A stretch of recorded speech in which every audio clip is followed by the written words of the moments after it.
BJP अध्यक्ष के चुनाव को लेकर तारीख पर तारीख सामने आ रही है। 2024 के लोकसभा चुनाव के बाद से ही लगातार दावे होते चले आ रहे हैं कि बीजेपी को जल्द ही नया पार्टी अध्यक्ष मिल जाएगा।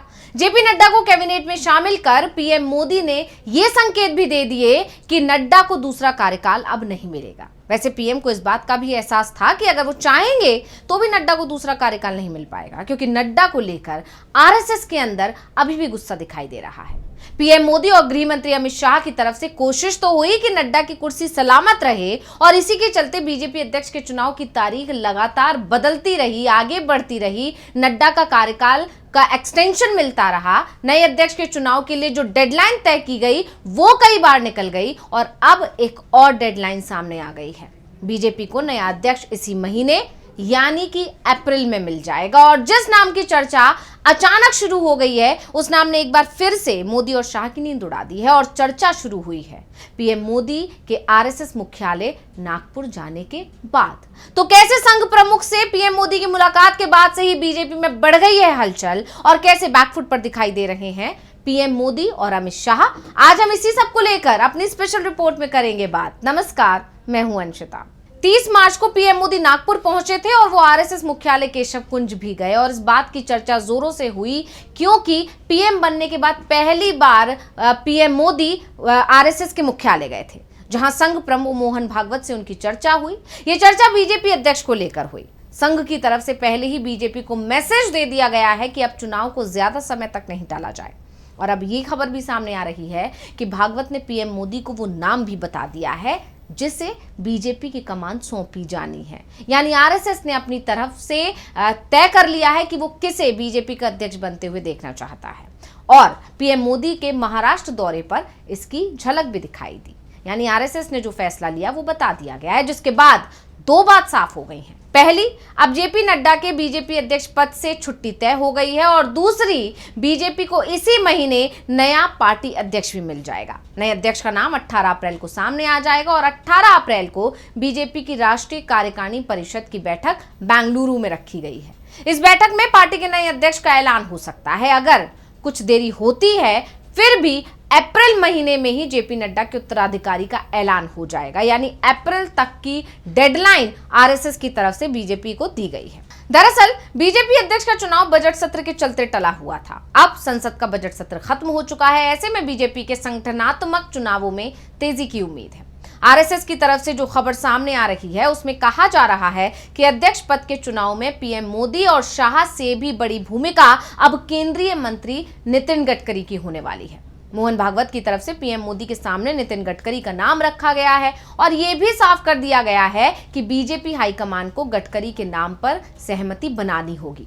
बता दें कि 2009 से 2013 तक भाजपा के राष्ट्रीय अध्यक्ष रह चुके नितिन गडकरी अभी भी संघ नेतृत्व की गुडबुक में बने हुए हैं।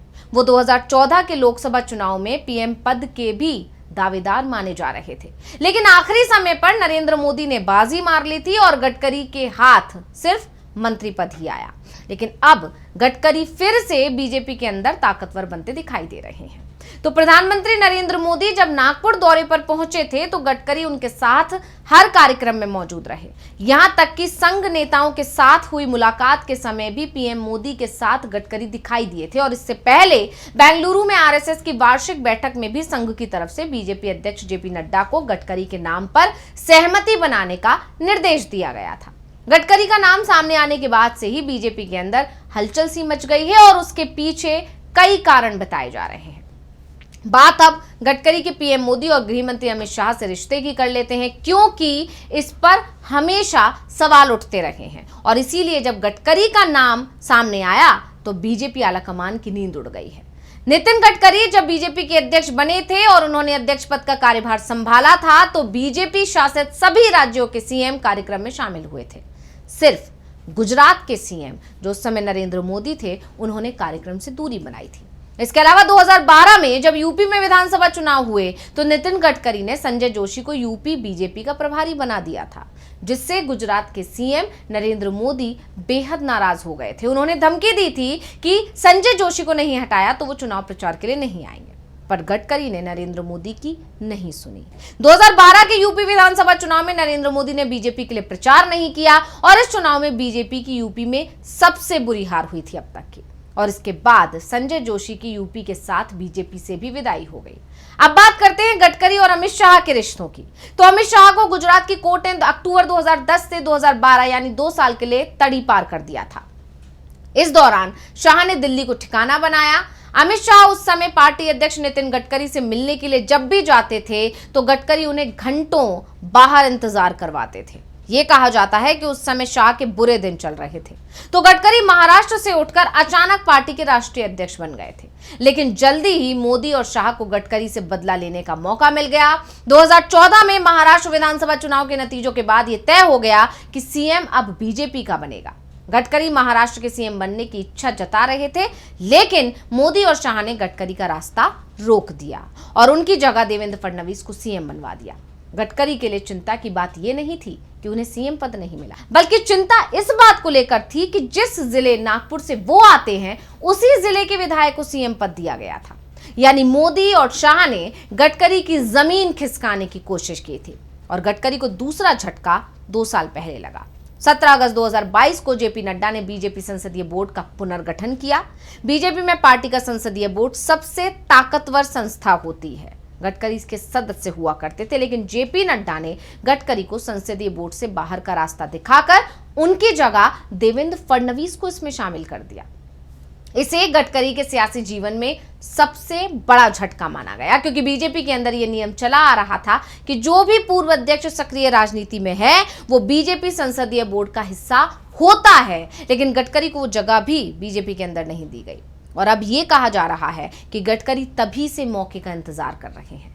ऐसे में अगर उन्हें बीजेपी का अध्यक्ष पद मिलता है तो फिर पीएम मोदी और अमित शाह के लिए मुश्किलें बढ़ जाएंगी। इस समय जेपी नड्डा पार्टी अध्यक्ष हैं, लेकिन यह कहा जाता है कि बीजेपी संगठन में वो ही फैसला होता है जो अमित शाह को मंजूर होता है, पीएम मोदी को मंजूर होता है। नड्डा तो सिर्फ उस पर मुहर लगाते हैं, लेकिन गडकरी अगर अध्यक्ष बनते हैं तो शाह की संगठन में हस्तक्षेप करने की जो ताकत है वो पूरी तरह से चली जाएगी। तो आरएसएस की तरफ से गडकरी का नाम अचानक सामने आने के बाद से बीजेपी हाईकमान इस समय बैकफुट पर दिखाई दे रहा है। पार्टी अध्यक्ष को लेकर संघ का दबाव भी बढ़ता जा रहा है और सबसे बड़ी बात तो यह है कि बीजेपी हाईकमान गडकरी का विरोध भी नहीं कर पा रहा है। ऐसे में एक बात तय है कि गडकरी पार्टी अध्यक्ष बनते हैं तो मोदी और शाह की मुश्किलें बढ़ना तय है। और अगर गडकरी के नाम को बीजेपी हाईकमान मंजूर नहीं करता है तो संघ के साथ उसका टकराव तेज हो जाएगा, जिसका नुकसान भी मोदी और शाह को ही होगा, क्योंकि संघ के साथ टकराव का नतीजा मोदी और शाह लोकसभा चुनाव में भुगत चुके हैं। तो रिपोर्ट आपको कैसी लगी हमें कमेंट करके अपनी राय जरूर दीजिएगा। इसी के साथ मुझे दीजिए इजाजत। देखते रहिए डीवी लाइव। नमस्कार।